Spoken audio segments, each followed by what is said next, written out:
So what is a vector? Well, by definition, a vector is a quantity that is made up of both a magnitude and a direction. In practice, you can imagine it as the path between some point A and another point, B. In this way, the magnitude is the distance between A and B, and the direction is the angle you'd need to travel from A to get to B. You can write this out like this, where the first quantity in the bracket represents the distance of 5 meters between A and B, and the second quantity represents the angle of 45 degrees. However, you'll often see vectors written another way, relative to the x and y axes. So, for example, this vector could be referred to as a step of 1 in the x direction and 2 in the y direction. There's a number of ways of writing this, by putting the number in brackets or as a column, but for this video I'm going to stick with this algebraic form, as I think it's the most verbose. In this sum, the x hat represents a move of 1 unit in the x direction, and the y hat means a move of 1 unit in the y direction. So 1 x hat is a move of 1 in the x direction, and 2 y hat is a move of 2 in the y direction.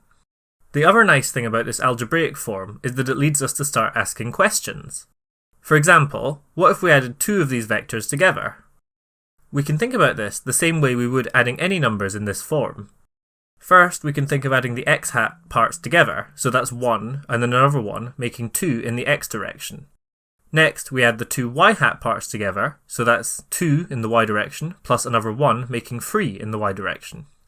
This is actually equivalent to taking the first vector and placing the start of the second vector at the end of the first, which is probably intuitively how you would expect this sort of addition to work. That means, for example, if you had vectors representing different sides of a hexagon, you could add them together to get the vector from the bottom to the top edge of the hexagon. Next, let's imagine you have 2 points, A and B, and the vectors to those points from some origin. The question becomes, what's the vector from A to B? Well, consider what happens if we take the negative of the A vector. Notice that this vector is simply the same vector as before, but going in the opposite direction. Instead of being the vector from the origin to A, it's the vector from A to the origin. So now, if we start from the point A, we can use this new vector to go back to the origin, and then go from the origin to point B. Algebraically, we'd say that the vector from A to B is equivalent to negative A plus B, which you can simplify to B minus A. Finally, imagine that you have some vector A, and you need its midpoint. That's the point halfway along the vector. To get this vector, you might think to try dividing the vector by 2, which indeed gives you the midpoint. Indeed, dividing a vector acts to scale it by the divisor.